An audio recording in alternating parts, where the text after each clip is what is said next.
Hello, my friends. Hello, and how is everybody's day going today? So, let's get this show on the road, right? So, this is some of the old notes that I've had sitting around that I haven't gone live or talked about in the business groups, other than with the people in the challenges or other than with folks about a year ago. So, let's dust it off, right? No, it's not that dusty right here. At least not on these. So, there is a structure of words, right? You can make an acronym out of almost goddamn near anything, all right? So let's use focus as find, observe, contribute, understand, and serve, right? Niche market construction, cultivation, and engagement is where it's at when it comes to what it is we get up to, right? So what are the niche markets that I play around in? Well, I'm in the men's pagan space. I'm in the occult space. I'm in entrepreneurial spaces. I'm in faith-based challenge groups. I'm in professional speaking groups. I'm in professional entrepreneurship groups. Like, those are niche groups, right? What is the through line of all of that is that I'm constantly talking about faith and I'm constantly talking about business, and both of them put together makes up what the Urban Fellowship stands for. It's giving people faith in their business to do their faith and their business, right? So let's start with F. F is for find. Who is the best at what you want to do? Who in your marketplace is the very best? And what is it that they're doing that's unlike anybody else, right? What have they done? And what do they do to push themselves and prepare themselves? Okay? So in this case, I'm not going to jump in a bowl of freezing cold water like Tony does, but he puts it himself in state, like they talk about. If you go back through in Project Next Level, in those videos, they're talking about priming your state, getting ready. What are you doing in the beginning to get yourself ready? O is for observe. Observe their strength, okay? Their understanding and their foundation. Okay, so what is their strength? What is it that you like and admire in them that you can replicate in you? Okay? Observation, right? So that's O. C, number 1, contribute. Provide the models which function under the best conditions. So, like with what I did in my mentorship game, right? Like the challenges and everything like that for entrepreneurial pursuit. 3 challenges that I ran that really did do a number on the market. It creates collaborative overlay, it creates structure inside community groups, it creates all sorts of the things that the best in the marketplace are using, because I wanted rapid implementation. I wanted that energy out. I wanted those people to be served during COVID, during this time when they need to convert their business into something deeper, into something better. So that's what that's for, right? Like, I needed them to be able to do it, and then I needed to find the words that they're using that get them, which goes back to observe, the responses that I want to have under their stewardship of those things. So as I take my work out and I go and show it in my communities, as I work in the faith communities, as I work in the alternative lifestyle communities, as I work in the entrepreneurial spaces that are not where those guys are at. They're not the same niches. They're similar, right? Like, I'm inside their groups. We're all inside their groups, right? Like, this is what we do.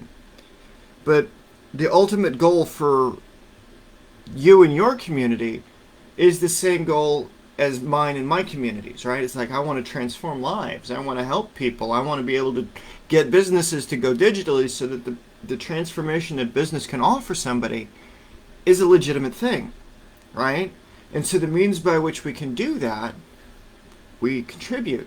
How do we contribute? That means you give your best stuff in advance so that way you can give it to somebody who can use it when you're not able to use it at the level that you want just yet. What does that do? That creates reciprocity, that creates opportunity, that creates community, that creates goodwill, that creates all the good things because you've given freely of yourself, right? Without expecting anything in return. You learn, you get better, you observe, you improve. If they fuck up, you improve it. You tell them they fucked up and you give them the means to fix it. If they won't fix it, fuck them and go find somebody else and fix it that way. but it's community above all things, right? Why are people motivated, and how do those motivations stimulate their overproduction and the preparation in advance and the preparation of that resource, right? What motivates somebody so much to pull a 14-hour day? What will motivate somebody to spend millions of dollars on building out mastermind.com on an idea that came from one post in a ClickFunnels chat a year ago, right? What motivation? Power, authority. That's nice. Impact, purpose, space, resources.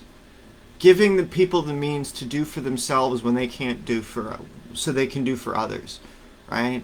That's what it comes down to, is we give people the opportunity to do for others that we will never meet, right? So that's where that comes down. And then you have cultivation, right?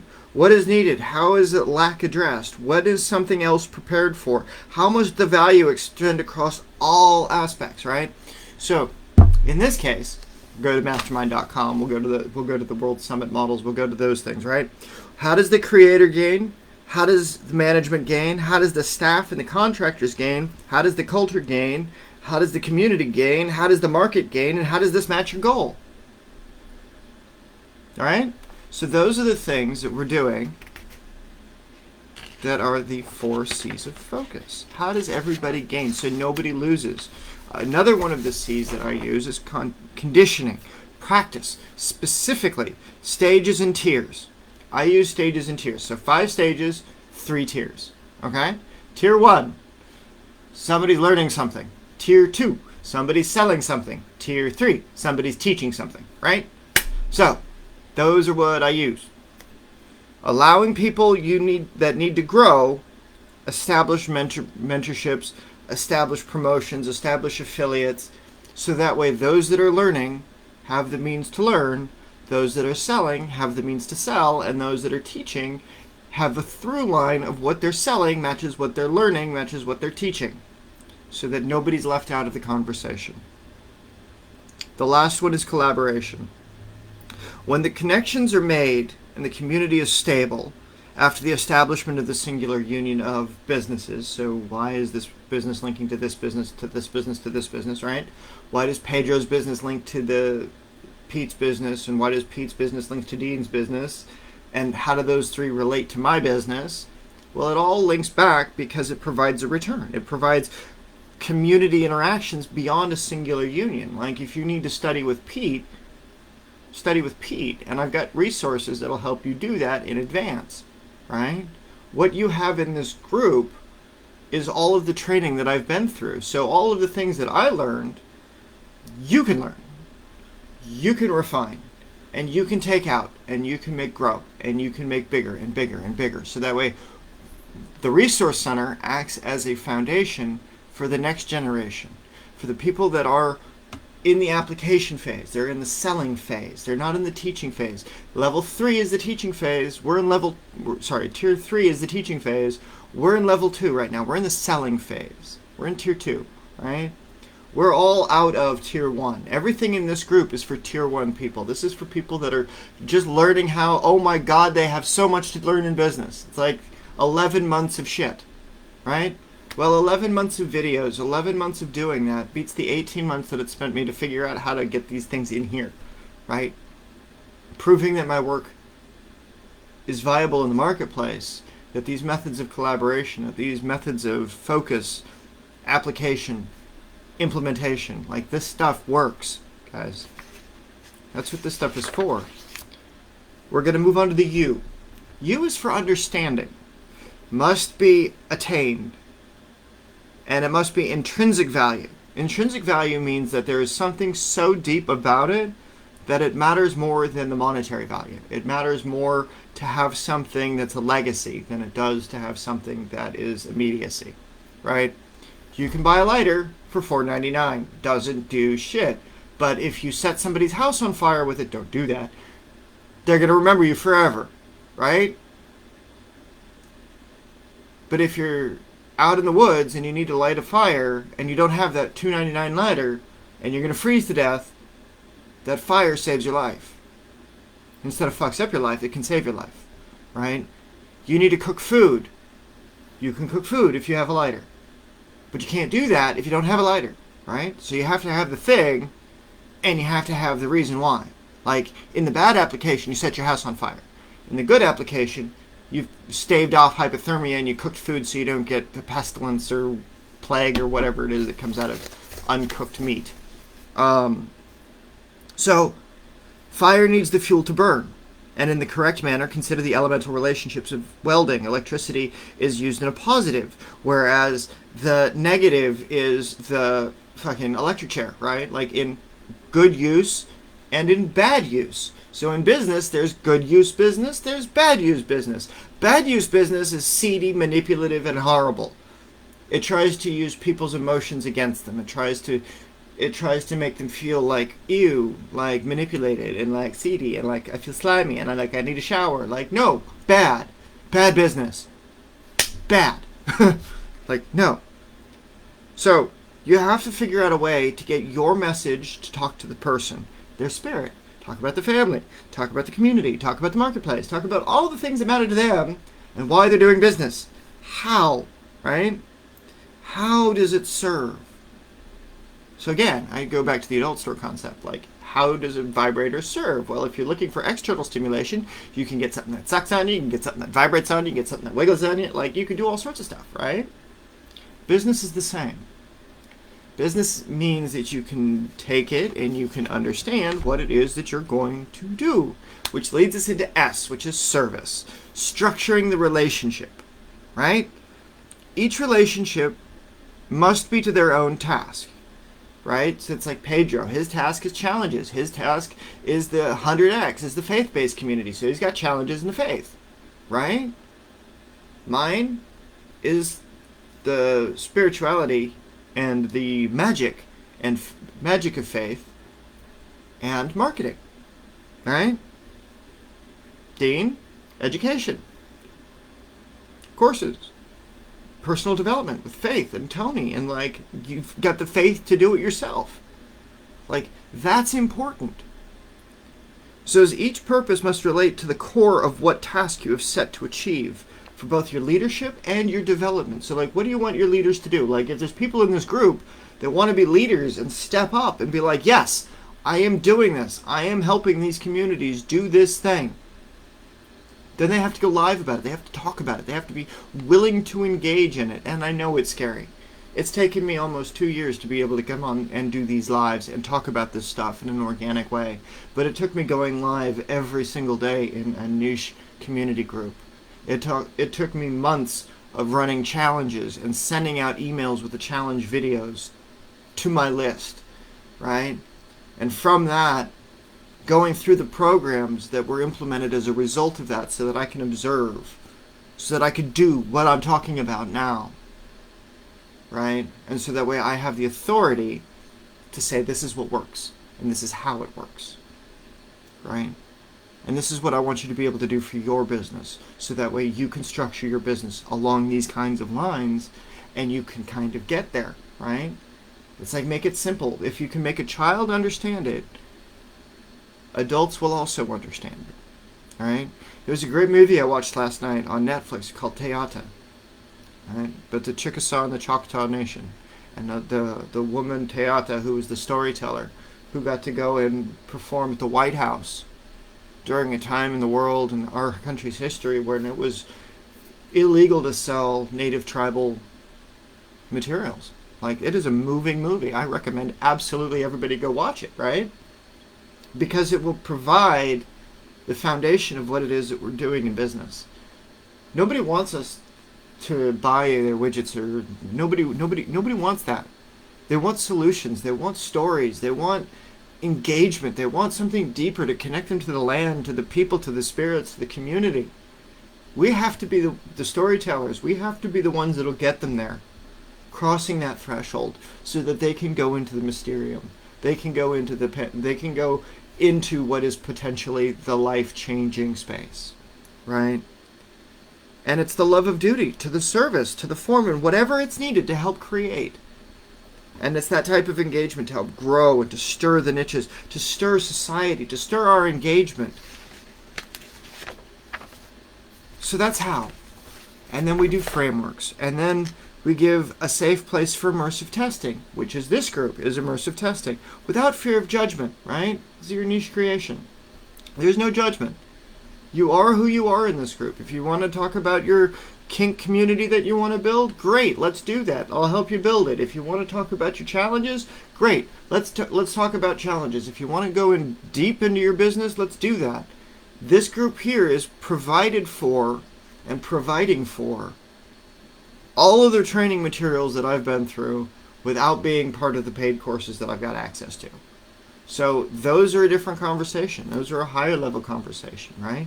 But they still exist. They're still available. They're still here. And so when we're building out these community groups, when we're building out our niches, the problems that we're looking to solve provide a clear understanding in a singular community, right? Like, it's all under the Urban Fellowship. The Urban Fellowship is designed to find people where they're at and give them a solution, give them training, give them resources. And if they're not directly related to what I've got to offer through magic or faith or business, because your faith is different than mine, then I'm going to recommend you somebody whose business and faith is just as solid as mine is, but in a different way. So maybe you resonate with them more. That their training and courses is a little bit flashier than mine, right? So that way, as you go through and you develop out your thing, you've got a feedback, you've got a loop that somebody can go through. So you could develop affiliate relationships. Like, do I recommend that you go to Pete's Stage to Scale course? Absolutely I do. Do I recommend you take Crush It You? Absolutely I do. What about Digital Product Suite? Absolutely. Like, you'll still need to do all of those things, but with this, it gives you the framework to figure out how you can incorporate those other aspects and affiliates so that you have strategic partnerships, so that you have an alliance in your business that's beyond just the thing that you sell. So when you're testing it and when you go back to find the F, when you're in the finding mode to figure out who's going to serve you, who's going to be there with you the whole way, who can you give your work to, who can you have them test in the marketplace with you in tandem, so that way what you're offering, what you're doing, provides a better resource, provides that life change of an experience, so that their day is better, so that they don't have to suffer as much, so that they get the help that they need, so that if they're not able to care for themselves, they have someone who cares and does for them, not to them, under the guise of caring. And that's the same way that business owners need to do. We need to do for people instead of to people, right? And it gives engagement back. So if you can think about, what can I give? What can I offer? You know? That's the stuff, guys. That's the stuff. Like, what do you offer? What do you give so freely of yourself that you want to do it for free for years and years and years until your messaging is good? And then you charge. And then you charge the people that you can say, hey, look, I've been doing this. I've got the authority to do this. I have been working my butt off on the back end to do this for years. So that way when I come to the marketplace, my work speaks for me. My work precedes me in the marketplace. It's already out there. People are already engaging in my models. For those that can, for those that cannot, and for those that never will. My work is for that. How does your work match to that? How does your work go so deep into who somebody is that it transforms their very being, so that it gets them out of despair, so it gets them into hope, out of darkness into the light? That's what you have to figure out. I know that if you separate business and your personal life, and you build a business and you put your entire personhood into building that business, it will bring light to you, because you can transform yourself first, and then you can be a light to others, helping them through it in the way that you found your solutions. So, thought for today, you've just learned how to focus with a whole lot of C's. Alrighty, my friends. Bye for now.